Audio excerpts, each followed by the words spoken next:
Pag may naninira sa'yo, pag may taong galit sa'yo, pag may taong inggit sa'yo, ibig sabihin yan mas magaling ka, mas marunong ka, mas mabait ka.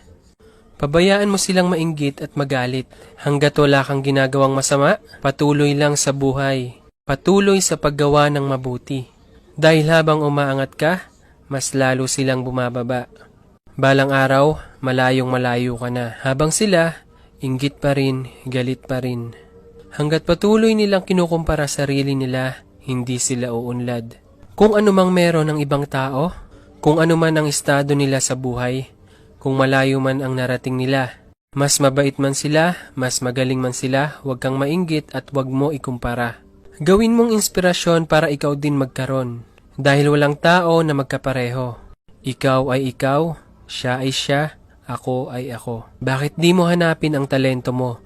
Hanapin mo ang kagalingan mo, hanapin mo ang kabaitan mo, at hanapin mo ang pagkatao mo. Tandaan mo, ang pag-angat ng ibang tao ay hindi ikabababa ng kalagayan mo. Ang sarap sa feeling sabihin sa sarili mo, umangat ako dahil sa pinaghirapan ko. Hindi yung umangat ako kasi may inapakan akong tao.